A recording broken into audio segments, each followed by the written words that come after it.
Assalamualaikum warahmatullahi wabarakatuh. Surga menjadi tempat paling terindah yang setiap manusia pasti ingin mengunjunginya. Tentu perizinan yang diberikan Allah untuk dapat masuk ke dalamnya tidaklah semudah yang kita kira. Perlu terdapat beberapa syarat resmi untuk berhak mengunjungi tempat penuh kenikmatan ini dan boleh tinggal untuk selama-lamanya. Surga digambarkan sebagai tempat nan luas yang diisi segala kenikmatan yang sangat lengkap dan tidak akan pernah habis. Ketika pulang dari perjalanan Isra Mi'raj, Rasulullah SAW menceritakan surga kepada seluruh sahabatnya bahwa tempat indah yang diciptakan ini tercipta dengan segala desain yang sangat indah. Keindahan di dalamnya tidak terdapat di bumi. Demikian juga aroma keharuman dan suasana damai serta sejuk di sana tidak akan pernah dirasakan oleh siapapun di bumi ini, baik manusia ataupun makhluk yang bernama jin. Demikianlah surga, segala isinya tidak pernah akan ada di bumi. Rasa dan kenikmatan dari setiap keindahan yang tersedia di sana pun juga tidak akan ada di dunia ini.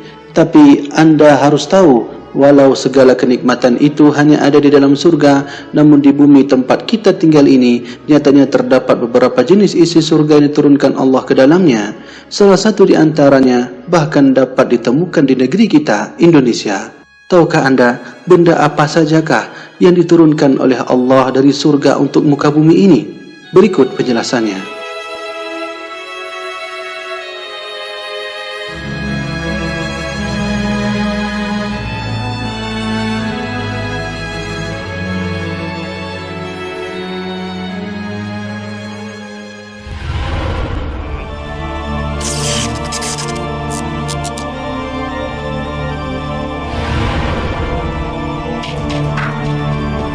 Pertama, Hajarul Aswad.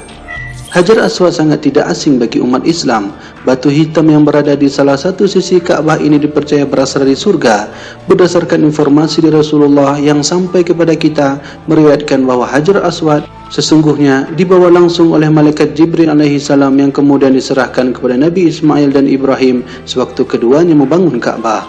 Rasulullah SAW bersabda tentang hal ini. Malaikat Jibril telah membawa Hajarul Aswad dari surga lalu meletakkannya di tempat yang kamu lihat sekarang ini. Kamu tetap akan berada dalam kebaikan selama Hajarul Aswad itu ada. Nikmatilah batu itu selama kamu masih mampu menikmatinya, karena akan tiba saat di mana Jibril datang kembali untuk membawa batu tersebut ke tempat semula. Hajar Aswad turun dari surga. Batu tersebut begitu putih, lebih putih daripada susu. Dosa manusialah yang membuat batu tersebut menjadi hitam.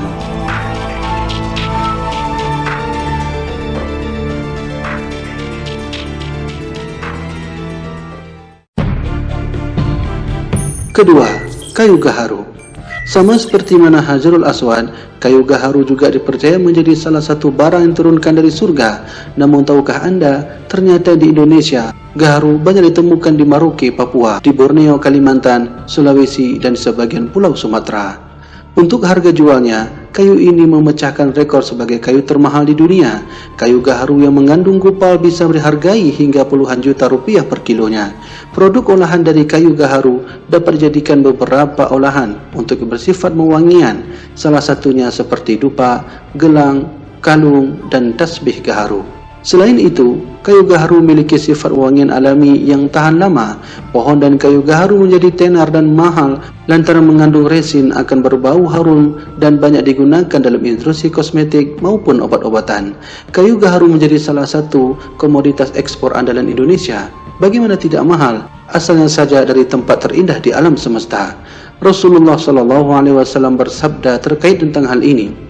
Beliau pernah berkata, golongan penghuni surga yang pertama kali masuk surga adalah berbentuk rupa bulan pada malam bulan purnama. Nyala perdupaan mereka adalah gaharu. Imam Abdul Yaman berkata, maksudnya adalah kayu gaharu.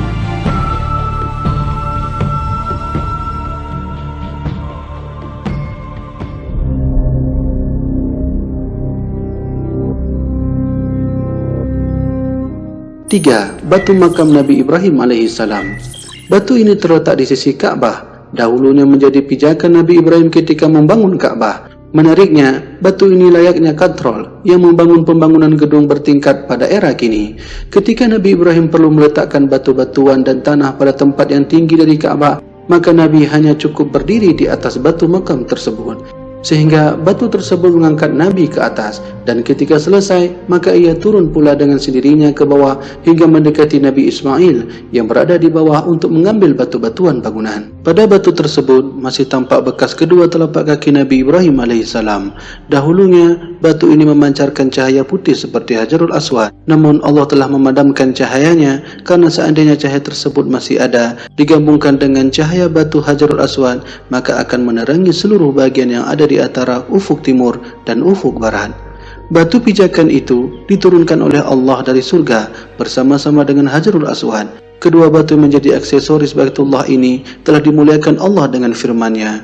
Padanya Baitullah terdapat tanda-tanda yang nyata di antaranya makam Nabi Ibrahim, dan jadikanlah sebahagian makam Ibrahim sebagai tempat solat. Seperti dituturkan oleh Imam Ibnu Abbas radhiyallahu anhu bahwa tidak ada sesuatu pun di bumi ini yang berasal dari surga kecuali rukun Hajarul Aswad dan makam Nabi Ibrahim. Seperti Hajarul Aswad, makam Nabi Ibrahim ini diturunkan oleh Allah dari surga lewat malaikat Jibril, dan Allah akan selalu menjaganya, dan kelak mendekati hari kiamat kedua batu ini akan ditarik kembali ke dalam surga.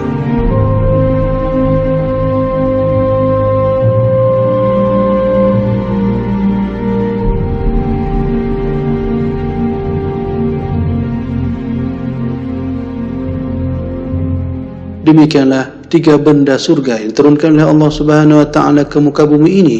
Semoga apa yang telah jelaskan dalam video ini bermanfaat bagi kita semua. Wallahu a'lam bishawab. Wassalamualaikum warahmatullahi wabarakatuh.